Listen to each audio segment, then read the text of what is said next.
যখন সেই ভরতকে বলি দেওয়ার জন্য কাপালিকরা নিয়ে গিয়েছে কার্তিক মাসের অমাবস্যার দিন মধ্যরাত্রিতে, একবারে স্নান টান করিয়ে গলায় জবা ফুলের মালা দিয়ে কপালে সিঁদুর দিয়ে ফোঁটা দিয়ে একবারে অভিষেকটে করে যুপকাষ্টে ঢুকিয়ে দিয়েছে।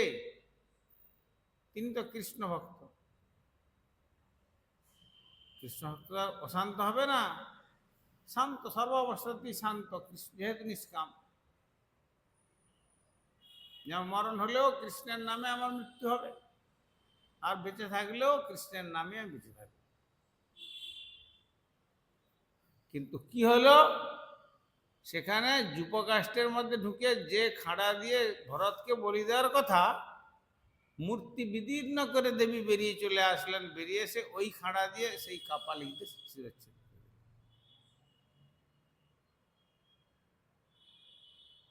আর জড় ভরতের কাছ থেকে ওই খিলটা খুলে যুপকাষ্ঠ থেকে তাকে রক্ষা করি।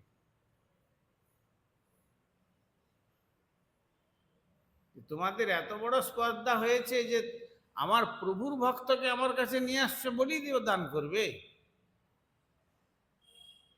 এ কখনো সম্ভব না।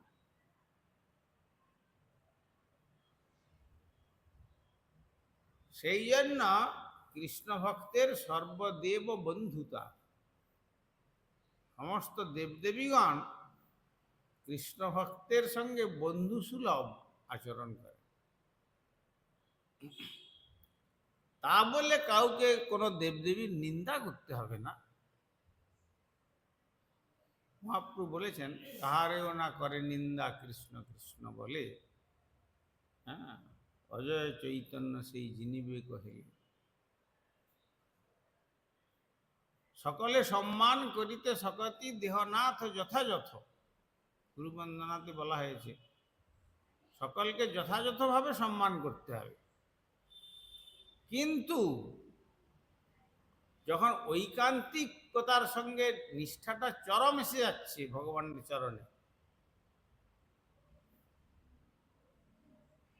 সে যখন ভগবান শ্রীকৃষ্ণ ছাড়া আর কিছু জানেন না, কৃষ্ণই আমার যথা সর্বস্ব, মা রবি রাখবি জয় ইচ্ছা তোহার, তুমি মারতে পারো মারবে, রাখতে পারো রাখবে, আমি তোমার চরণ ছাড়া অন্য কোনো চিন্তা করি না।